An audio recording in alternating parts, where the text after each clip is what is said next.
Hi again, in today's video we've got the TooManyOrigins mod created by the user known as 𝓵𝓲𝓷𝓴𝓼. Now this one is over on CurseForge, so it's going to be a lot easier for you guys to go download yourself, and it's not a data pack this time round. I've covered all of these in Origins in smaller chunks individually in shorts, but today's video is a far more detailed and far more comprehensive overview and showcase of all 6 Origins in this pack. But first, if you want to see more videos like this, hit the subscribe button down below as we're trying to hit 50,000 subscribers before the end of the month, but let's get started. So the first Origin, in order on how they get shown on the actual page for this mod itself, we have the Withered Origin. The Withered Origin is a 3 impact Origin. Originally human, their ancestors have paid the price for harnessing the chaotic power of the Wither. Now before we get into the first actual ability, the first and most obvious thing about this Origin is that you spawn inside of the Nether.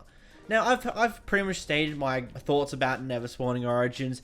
In concept, they seem really cool, but in practice, they're not really that great, especially in a single player world. With the toxins, your melee attacks inflict the wither effect for a short period of time. Little zone. Getting a feeling over here, we can tap him once. As you can see, he'll take continuous damage post being hit with the wither effect. So, this being the wither effect, unlike poison, if he does become low enough in health, this effect will ultimately kill the mob that you hit. We're just gonna keep hitting the piglet until he dies with this effect. One more. Oh, he got punched to death. There we are. It took a little bit of getting the right set of hits in on that guy, but as you can see, the wither effect will kill mobs if they're low enough health to be killed with it. Black Thumb. You'll spread decay to any overworld crops that you plant, making them unable to grow. So for this one, we need to head to the surface. Why is Minecraft struggling to load? Holy crap. So grabbing some tools and some plants, we hoe down this grass here, and then we put down some wheat seeds. Now as you can see here, they've got a bit of a different tint of green to them. They're not going to look like your normally planted things. For example, if we just Origin set me as a human, if I plant wheat seeds as a human, as you can see, there is a very noticeable difference in not only the color, but the actual, like, textures themselves. And also, you don't get the advancement for planting things when you're witherborn or withered. As you can see, if you bone meal these crops here that was planted whilst we were withered, these won't grow, but the ones planted by me as a human Origin, it grows normally.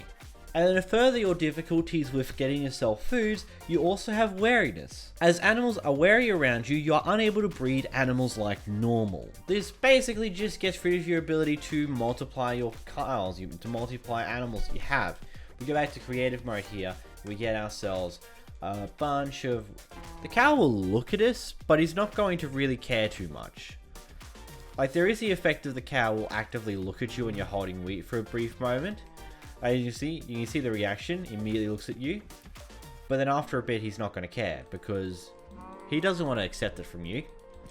He don't want the wheat that you have because you're a man who could poison him with decay. 𝓵𝓷𝓷𝓴𝓼, you have 1 extra level of soul speeds at all times.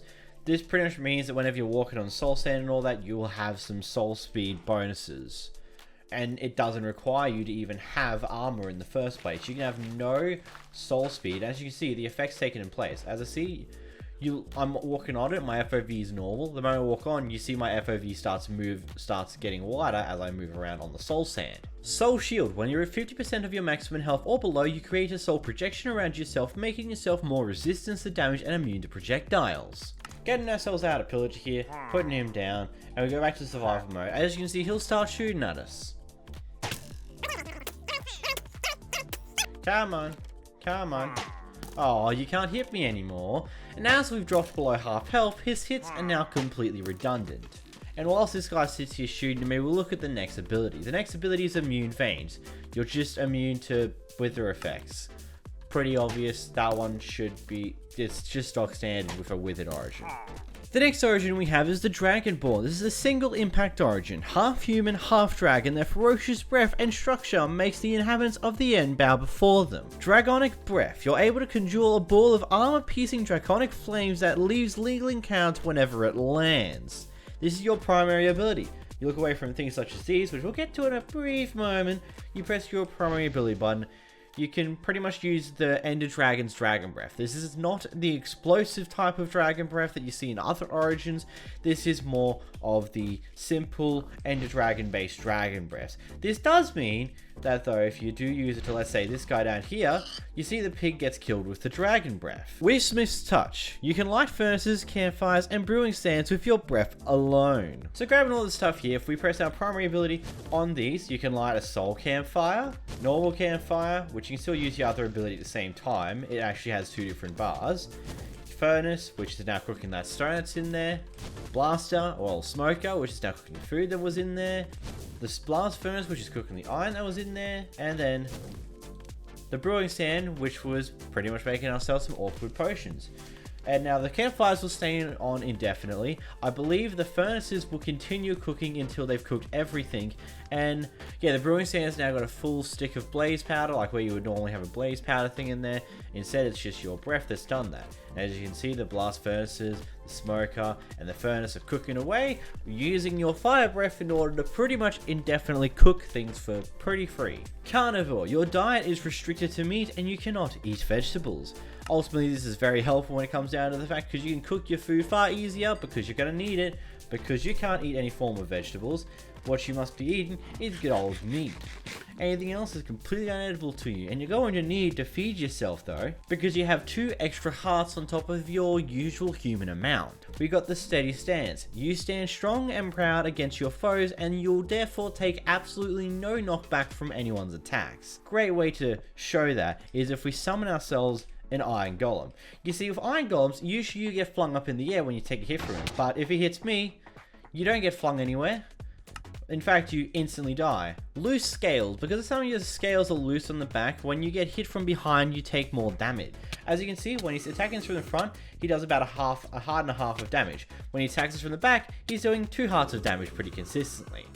Yeah, so the furnaces will cook 25 iron ingots, or we'll cook 25 items in the smoker / blaster furnace, or 12 things in a normal furnace, but then you can immediately light them again to get them going again. Next, we have the Hiskin, a single impact origin. The evolutionary path of the creeper learned to control their explosions as not to harm the environment around them as a getaway tactic. You can rocket jump away from any object you're looking at. This sets your inner gunpowder on fire, harming you in the process. The first and most major thing here is that pressing G, you'll shoot yourself up.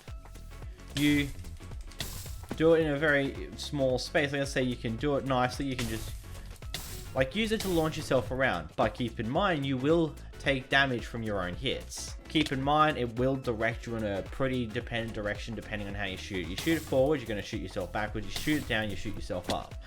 You get how you shoot yourself around? It's pretty simple. Conductor. When struck by lightning, you'll become charged. Now, if we take a moment here and we summon us and quickly move away from the fire. So as you can see, we've now got the charge ability. This will last 20 minutes as long as you survive the lightning strike, because the fire damage from the lightning strike may kill you. But as you can see, you can now fling yourself far high up in the air and you'll stay charged until the end of those 20 minutes. Problem though, you might accidentally kill yourself at the same time. But taking that another damage, and this time because we walked fast enough we didn't take any fire damage, you can now start launching yourself around pretty well. And also, if you're smart enough, you can actually use your explosion to avoid fall damage and take a lot less of it. Resistance skin. You're immune to all forms of explosive damage. Now, as we already know, you can damage yourself with your own explosiveness, but that's because of the gunpowder rushing through your veins. But if we grab ourselves a bunch of TNT here, go into redstone, grabbing a lot of TNT, and just for the hell of it, we'll get some sculpt sensors. Put a bunch of TNT down, and then boom. We're going to go into creative survival mode, we'll walk on top of it, and we'll just set them right here. Boom, boom, boom. You'll still take fall damage, that's one thing to keep majorly in mind, but any form of TNT explosive damage is completely null and void for you. because, well, that's not coming out of your system. That's just explosions around you. Sneaking steps. As you're used to sneaking up on your prey, you'll move slightly slower than normal. Again, it's not really too much of a big deal. You still move at a pretty reasonable speed. It's just very minimally slower than what the normal human would actually walk at. But this slowness will get immensely worse if you have something like, let's say, we summon a cat around. As you can see, you'll start having a debuff stack up, weakness and slowness, and as you're around a cat, the longer you are, the more this will continue to tick up until about like 2 minutes and 50 something seconds is the max it will tick up to. Next, we have the Undead Origin. The Undead Origin is a 2-impact origin, a rare genetic mutation that allows this race to keep their humanity despite the suffering the effects of the infection. Deadly Bite. Your melee attacks will inflict a zombifying effect on non-undead mobs for a short period of time. Hitting any more villages that has this effect zombifies. Let's go through this. This is a very simple ability. You hit animal, it starts taking damage over time, a little over time, and now it dies. It's pretty simple. Get it? Cool. We summon ourselves a good old villager over here. We hit him once, we give him a moment, he starts taking damage. As you can see, once the villager dies, he'll become a zombie. Pretty interesting information, isn't it? And why is he going after us? Buzz off, no one likes you. Husk of a former self. After 1 minute and 30 seconds of spawning in, you'll burn in sunlight unless headgear is worn. As you can see, just above my hunger bar, there is an orange bar that is slowly ticking down. That starts ticking the moment you spawn in a world. Doesn't matter if you've just died and respawned, it'll reset the timer and start it again every time you die. So basically, you get a small period of time to get out from whatever outside landscape you're in and quickly get yourself into cover before you start burning up. It gives you a bit of a maneuverability and doesn't immediately start killing you just because you got unlucky and spawned in not such a great area. But if you're wearing some form of headgear, for example this helmet that we're going to wear here, this diamond helmet over here, once this timer runs out, we aren't on fire. The moment we take it off though, you can start seeing we go on fire. Put it back on and well, we're going to still burn until it burns us out. We're in half a heart. How did we live through that? As you can see, once you respawn, the bar's back to normal and you have a bit more time to get quickly back on the cover. Opposite day, instant health and instant damage will have the reverse effect. You are immune to hunger and zombifying as well. Healing, I didn't get slash potions. We take a lot of damage there. We do a potion of harming. We heal that damage back. It's very simple and you're immune to the hunger effect, which can come from, let's say, good old Husky boy here. How you doing, buddy? You gonna give me the effect? No, because he can't do it. Huh. Cannibalism. Rotten flesh is more nutritious for you. I mean, it really just means that eating rotten flesh isn't bad for you because you're immune to the hunger debuff that it gives you, and you also gain a fair bit of hunger from it. So now we're going down to 3 chunks. We eat 1 bit of rotten flesh. Wow, rotten flesh is about 4 chunks, or at least 3.5 chunks. Wow, that's actually pretty useful. That's decent. Like, that's really good in comparison to normal. In turn though, just because we don't want to make it too overpowered, 𝓵𝓷𝓷𝓵𝓼 liver, foods that are not rotten flesh are less saturated for you, meaning that all the other foods aren't as good as they usually are. Next, we have the hare origin. This is a single impact origin, a race of burrow-dwelling rabbits that had attained a level of awareness akin to humans. They inherited their proficient mobility. Bunny hop. You build up momentum while in the air, which is added to your movement speed. You keep built up momentum momentarily whilst on the ground. You may also gain momentum with your active ability. We start jumping around. As you can see, the longer we stay in the air for, the more momentum that we bring. So the bigger the jumps, the more momentum we can get off the back of these jumps. And as you can see, we do a big falling jump. As we get more momentum, our jumps last longer, but the problem is the moment you stop doing it for too long, it will destroy your momentum entirely. Unlike some other origins where it will slowly decrease your speed, this will immediately destroy any speed that you have. Photophobia, you're unable to sleep near bright light. Oh, because a soul torch only gives you a light of 9 for the block, a soul torch will not actually trigger this effect. Effectively, if you can't sleep in a light level higher than 12. If it's 12 or higher, you will be unable to sleep. But if it's lower than 12, let's say 11, you can sleep easily. It's not really too much of an inconvenience, it just means you can't have lights right on top of your bed. Sugar delicacy. Eating carrots and golden carrots will fill up your bunny hop momentum for up to a quarter. Normal carrots here, we've got the other way around, whatever. We eat a golden carrot.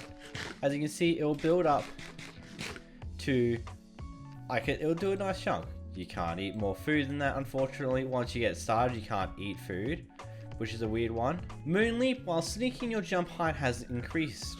So as you can see, when you jump without sneaking, you'll jump up about 1 block. You hold sneak and then you jump, you can jump up about 3 blocks. Lightweight, you have 2 less hearts than human. As you can see, you've got 8 hearts rather than the 10. Not too drastic of a difference really. And vegetarian, you cannot digest any form of meat. As we can go on the creative mode here, we go to the menu of huge stuff. So you can see cooked rabbits, chicken, mutton, raw, we've got pork chops, beef, like all of the meaty things are unedible. You can only eat every other thing else because you're a vegetarian, you know? Next, we've got the swarm origin. This is again another low impact origin. These hive dependent group of bees choose to stick together to overcome the obstacles of the outside world. Your first ability, being made up of multiple bees, you're able to hover midair whenever you're falling.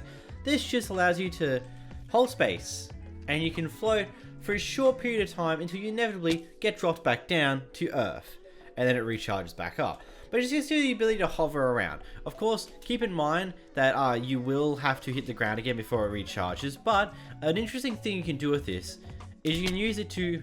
I failed that miserably. Holy crap. Oh my god. Lag.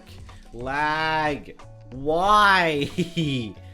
Why is it so laggy? Oh, there's a layer here, the area where I put TNT. You can use it and see no fall damage because I avoided it with my hover. Smoke sensitivity or sensors are lessened when you're near smoke. Finding a little station for the Dragonborn earlier. As you can see, as we get near the campfires, we have got this blurred vision. You walk away and it disappears. You walk closer, you get the effect again. And it's honestly interesting. It also gets rid of most sound effects, like it mutes a lot of sound effects. You can't even hear noises, like it nullifies all of your sound effects and stuff on those lines. It's really, really bad, really. It's a nice filter effect, but my god. Pollination, whilst you aren't sneaking, your bone meal's infused with pollen, allowing you to additionally affect the 4 adjacent blocks around it. As you can see here, we do 1, 2, 3, 4. 1, 2, 3, 4, 5. And if we hold sneak, it only affects middle one. But if we don't, it affects all the ones around it, giving us a nice easy way to maximize on our single bone meal pieces and get far more out of them than usual. Of course, you have oddities where like you hit this twice, so those 4 have gone up, but this extra one hasn't, so you will need to use more bone meal there. Or you could just replan it weirdly.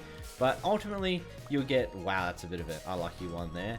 Wow, that was really unlucky. Depending on your luck with bone meal, because the bone meal won't affect all 5 crops the exact same way it affects one of them. They all get those randomized bone meal effects, meaning that they're not going to be consistently bone meal. Calming aura, animals bred by you do not have to wait to be bred again. So getting out lots of wheat here, we go back into creative mode briefly.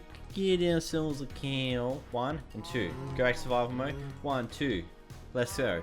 They've bred. Come on, breed.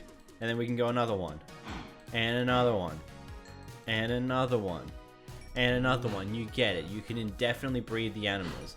As you can see, there's a lot of cows there, and go away. Why? Why is it struggling to keep more than 30 frames a second? What is this, Minecraft? Expendable. You have 3 less hearts than the health of human, so instead of the typical 10 hearts, you've got 7 hearts instead. It's much more noticeable to have 3 hearts gone rather than the 2 that we saw with the previous origin, so this will definitely be something you may have to be a little concerned over, or maybe not at the same time. I don't know, I'm not you. And beekeeper, you can take honey from a honeycomb from a hive and it will not anger the bees. I'm pretty sure there's a hive around here somewhere, but yeah, you can. It's pretty much like putting smoke underneath the beehives. You get that effect just without needing to have a campfire to put smoke underneath the beehives for. So that was the TooManyOrigins mod. Did you enjoy this video? Make sure that like button down below if you did, and click this video on screen now to check out some more awesome Origins content. But until next time guys, thank you so much for watching. Bye bye.